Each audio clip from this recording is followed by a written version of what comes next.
unless we get to common ground on this and create strong institutional structures, strong processes, strong understanding of what we need really, I think we will not be able to resolve this effectively. We'll be talking about this. And I think that should be a very important area of focus. Thank you. Thank you, Anish. Thank you very much. May I now invite Mr. Onkar Bajpai to give his comments, and then we'll go for discussion.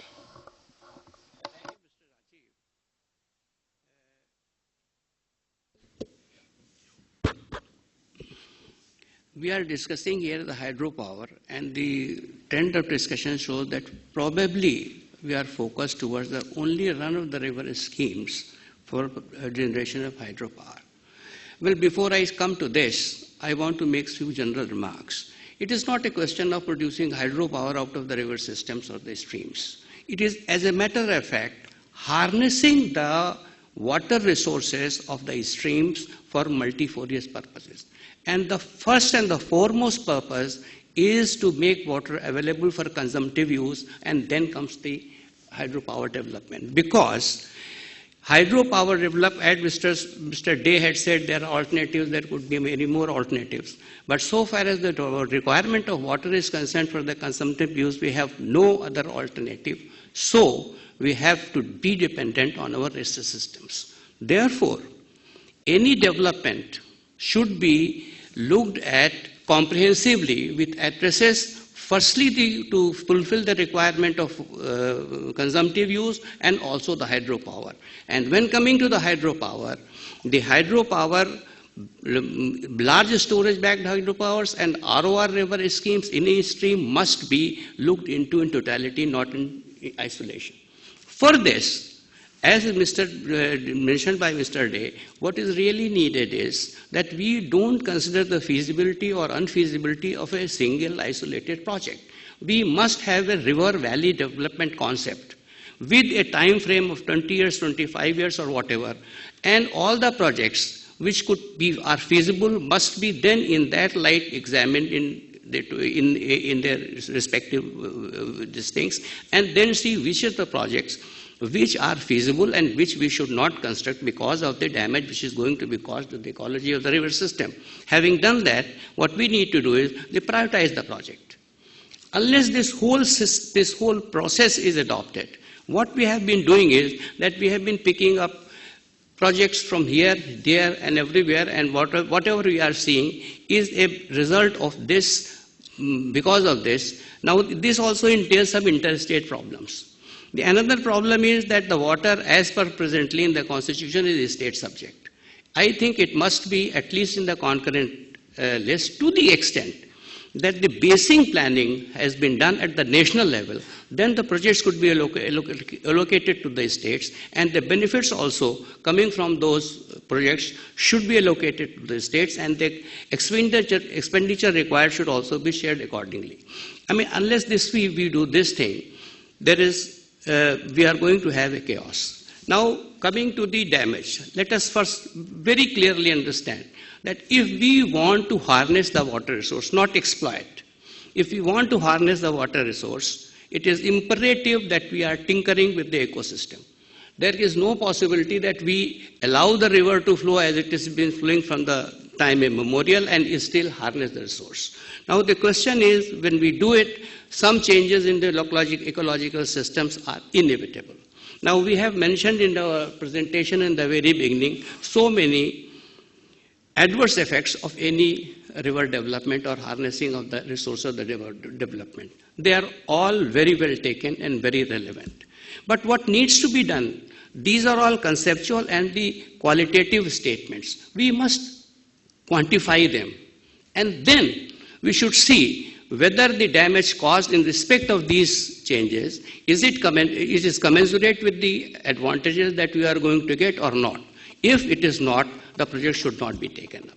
Now, having said that, coming to the specific issues which have been raised, well, it has been said that we must have some innovative means of making, of course, that refers only to ROR schemes, which in my opinion parts a very insignificant part of the whole exercise. But since it has been made the subject of this discussion, as per present understanding, Philosophically, it can say anything can be done and engineering is, but at the present state of art, no meaningful ROR development of hydropower can be possible unless we put a barrier across the river. We should be very clear about it. Let us not dabble about that we put a longitudinal wall, do this thing. I won't go into the details of fluid mechanics and hydraulics and these things in the design because it is a matter of detail. But the present state of art is, now if an innovation is thought of and everybody thinks is possible, it will be acceptable to anybody, even if we are able to use 60% or 40% of the water resource in ROR scheme, especially in the hilly regions. To me, it doesn't look a feasibility, but if such a solution is found, anybody will jump on it and we must welcome it. But the present state of art does not permit such a development. And then, as I said, all these adverse effects on the ecology which have been mentioned, they should be quantified. And this cannot be done project-wise. If you take one particular project, as has been mentioned, Karcham Wangtu or anything, no, you can't come to any conclusion. We must have an overall impact of all the proposed projects, of course, in a span of time, and then prioritize them. Then we can come to some conclusion whether which projects make it possible to take the mitigation measures up to a reasonable standards. So there may be some projects where such a remedial measure is not possible. Possibly that project should be scrapped. I'll give you an example.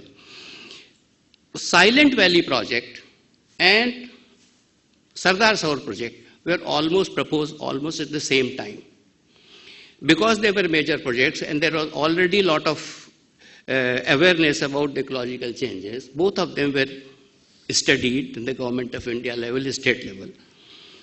In their wisdom, they approved the Sardar Saur project, but not the Silent Valley project.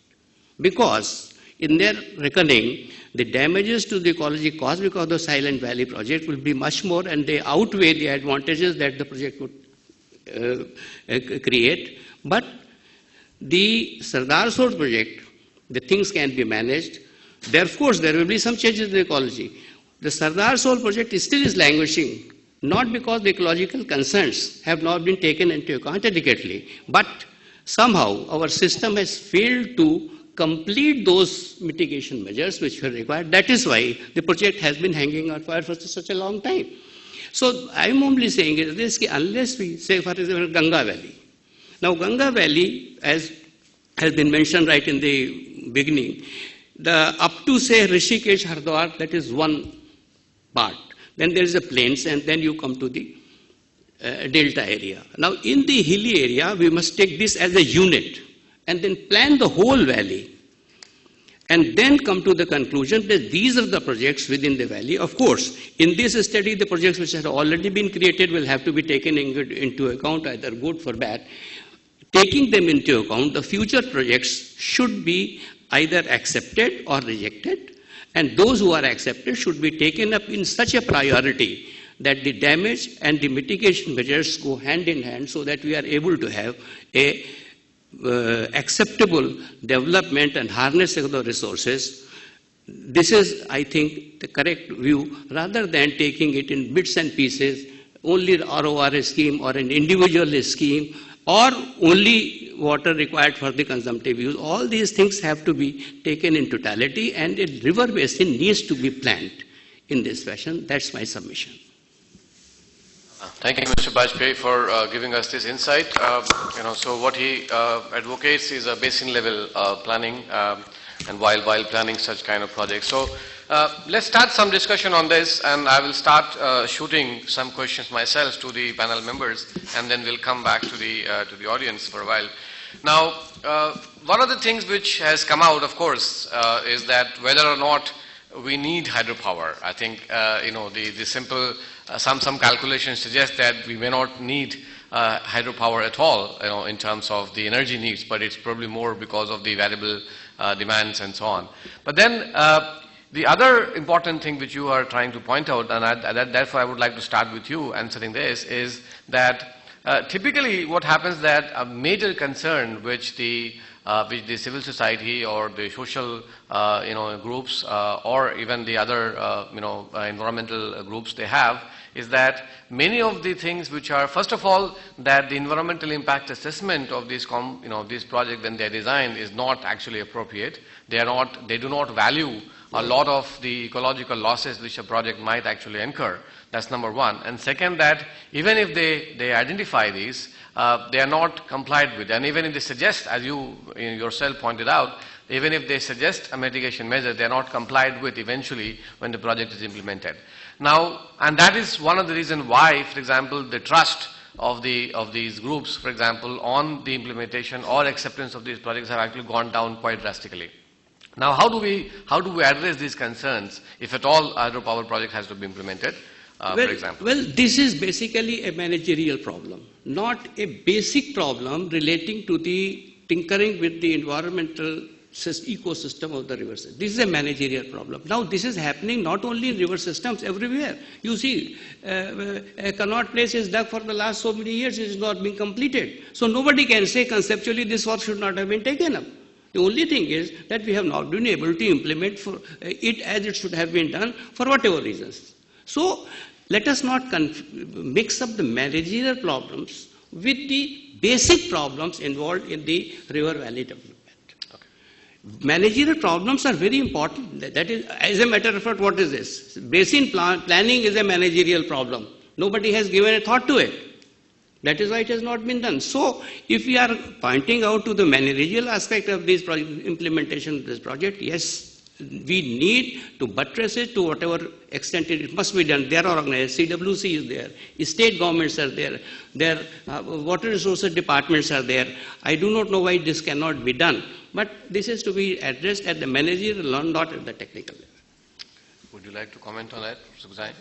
The basic question comes, as Mr. Bajpai mentioned, that most of the projects have not come as single-purpose project. They are multi-purpose projects. And if you, as was pointed out, that we don't need the hydropower. Maybe it's true that in the bigger context we might not need. But when you are trying to put a project, if you are needing the storages for the irrigation purpose, which might become a requirement more and more if you go into future, then taking the hydropower as a byproduct, there's no harm in doing that. And that's the question, that do we need the storages? We need to connect with this question that are we going to need the storages in the future, invariably in most of the space of the country? If yes, then hydropower is only a byproduct. Yes. Mr. Goel, this as well? I think that's right. The storages, there is no way that we don't have to have storages. Storages are very much required.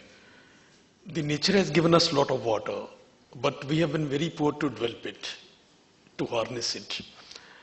The storages we do in our own house also. And storages are to be done at the country level. And hydropower as a byproduct. When I again talk of Bhakhra was not basically a hydropower project. It was a storage project for irrigation. It's a multi-purpose project.